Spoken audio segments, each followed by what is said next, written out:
So Rick and Morty, the beloved animated Adult Swim show, just completed its 4th season. And while I've been hearing a lot of people saying that this is one of the weaker seasons, I still think that this is a great season, to put it simply.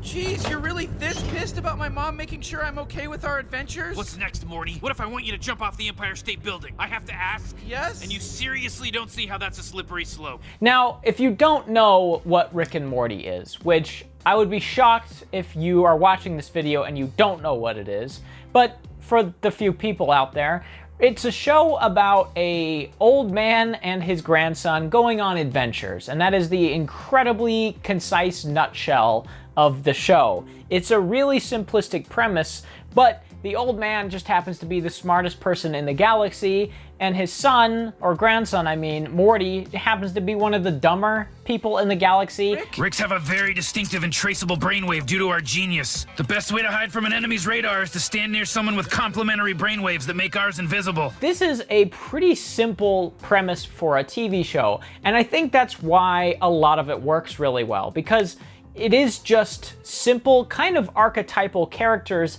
in these incredibly bizarre situations. The show revolves around, again, Rick and Morty and their family, Beth, Summer, and Jerry. There's 5 main characters, just this little family, and in that you get these episodes about family dynamics, you get episodes about divorce, you get episodes about puberty, you get episodes about teenagers, you get episodes about pretty much anything you can imagine in a family dynamics way. But when you throw in that little grenade of Rick being the smartest man alive in the universe, then you have some really nihilistic themes that rear their head. You have some crazy situations where characters end up on different planets, in different dimensions, all types of things. Dad, I need a ride to work. Maybe Rick can give you a ride. I'm helping Morty with science. I'm busy. Doing what? Anything else? What is my purpose? You pass butter. Oh my god. Yeah, welcome to the club, pal. These themes of nihilism, of nothing matter, are always hot button issues because, you know, religion is such a prominent thing in our culture. People want to believe that there is something out there, that their lives matter. So having a show that basically revolves around the idea that lives don't matter, nothing really matters, it kind of sets people off. Now, again, I think it works for this show pretty well because you have a character who essentially knows everything, and he is kind of a god character in his own right. And the show isn't really attacking people that are religious by any means. It is sort of just showing what certain characters believe and what they don't believe. I don't feel like the show is trying to ram a message down your throat that you should believe this, which is why it works so well. Plus, the main character, Rick, who is the one that always is, you know, nihilistic, also has these incredibly deep-seated, dark depression moments in his character that make him incredibly empathetic despite him being narcissistic, nihilistic, and putting up a front that he is better than everybody.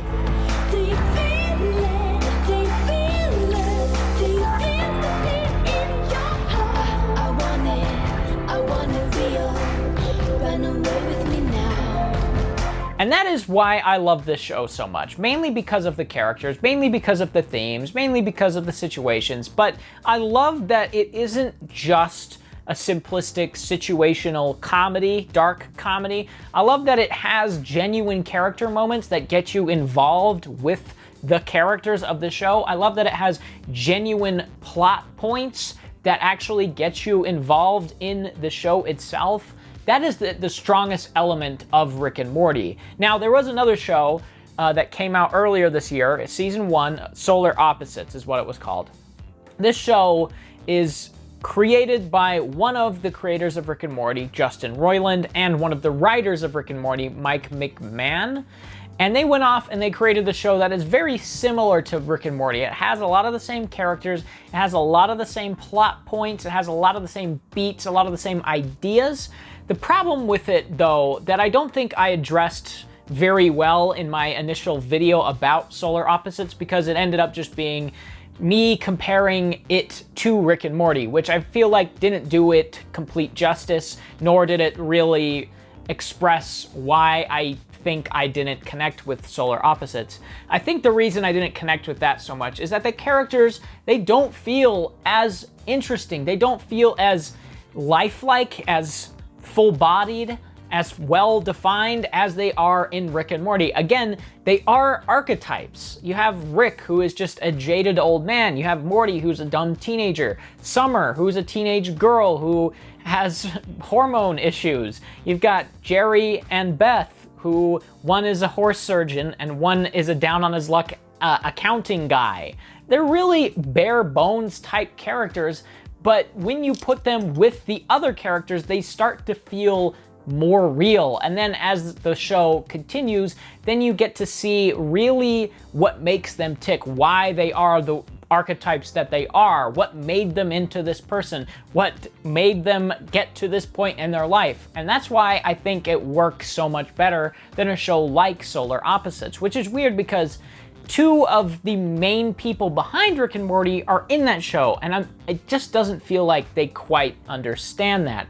And I made this point in that video. I think Dan Harmon is a big part of that. They created a new sauce for the McNuggets called Szechuan sauce, and it's delicious. And then they got rid of it, and now it's gone. This is the only place we're gonna be able to try it, is in my memory. Rick, you're doing this bit while your brain is melting. The characters and the heart of the show. Again, it is very nihilistic, and I think that's one reason why season 3 is viewed as the shakiest season, because it kind of doubles down on that nihilism. The whole season is about Jerry and Beth getting a divorce, or basically being divorced. Jerry isn't at home at all, and Rick is essentially taking over the household. He's holding the family hostage, in a sense, just so that he can keep going on adventures with Morty.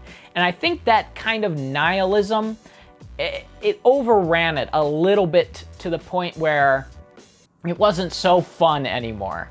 And that's, I think, why they made the decision to go back to the main archetypes that they had in seasons 1 and 2 in season 4. They even say at the end of season 3, in many ways, things will be like season 1, but more streamlined. So I think they recognized that maybe moving these characters too quickly was not the best idea. Now, I like what they had in mind for season 3. You know, the characters actually developing into things that were outside of just this basic family unit.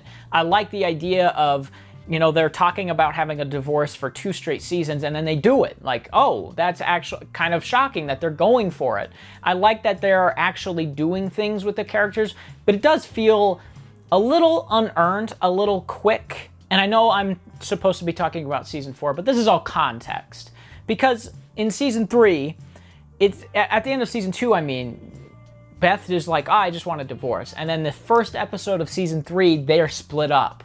So I think it moved too quickly in that direction, which is a mistake that the show doesn't make again. Everything that happens in the show that is related to the family unit, or one character liking or disliking another character, moves very slowly, which I think works to the show's benefit. Now, season 4, like they say at the end of season 3, is probably the closest to what season 1 was. And I think season 1 is the best season of the show. It's not my favorite. Season 2, I think, is my favorite. That has the, I think, most consistent episodes across the board. Season 3 has some weak episodes, but season 4, I think, also has some very weak episodes. Season 4, while I don't think it's as shaky as season 3 is, I think the worst episode of the show is in this season, and it's the dragon episode. A slut dragon has escaped. Anyone caught harboring it is also a slut. That's how it... Oh, my eye. It pains me that you can feel my pain. Yeah, how about you suck your which is also somehow my It doesn't seem to be remarking on anything. It's just there, and then it isn't. But the show also has a couple of my favorite episodes of the show. It's one of these seasons where, like, every episode is either a hit or a miss, and there really isn't an in-between, which is weird, because even in season 3, you'd have episodes that weren't hits or misses, but they were still pretty good. they were still watchable, they were still entertaining and funny, but here, when an episode misses, it misses really hard. But when it hits really hard. The heist episode is one of my new favorites. I think it's hilarious. I've seen a lot of criticism of it, but I think it's a hilarious episode. I love the concept, I love the execution, I think it's great. People of Grandview Black, we are here to deliver that pizza you ordered. The Vat of Acid episode is absolutely hysterical, and I love how it circles from one point all the way back around. It's just a wonderfully executed episode, structure-wise. Holy sh! What kind of psycho? His own grandson. Guess he took his threat pretty serious. Yeah, but it just doesn't make any sense. Well, he was a scientist.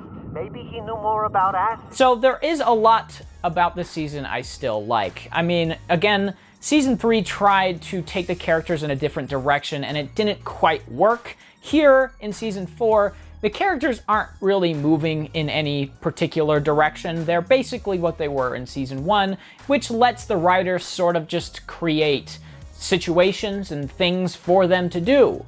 And while I think it works, like I've said, it works. There's the Anthology Train, that's a great episode. There's the Vat of Acid, that's a great episode. There's the Heist, that's a great episode. But because you're missing characters moving, it starts to feel a little stagnant. Until the very last episode when a lot happens all at once. It does start to feel a little bit stagnant. But there are still those great character moments that I think define the show. I mean, at the end of spoilers, Season 4, Rick kind of has a self-realization that's incredibly harrowing and depressing. So I'm still interested, definitely. I think Season 4 is still a great season of television. Again, there are misses, some hard misses, but there's some great stuff in there. There's some real gems in here that I think will define Rick and Morty as a show. If I want to show what Rick and Morty is about to people, I think the Vat of Acid episode is a perfect way to show this is what Rick and Morty is. Or the opening episode, the season premiere where Morty has a death crystal in his forehead and he's determining what he wants to do by how he wants to die. That stuff's great. Episode 1 of the season is great. There's a lot of episodes in here that I think if you want to prove what kind of show Rick and Morty is to somebody, you can take quite a few out of here. So it's still a pretty good season. It's a definite improvement from Season 3, even though there are things in Season 3 that I wish carried over into Season 4. So that's my thoughts. I guess I'll catch you in the next one. Bye-bye.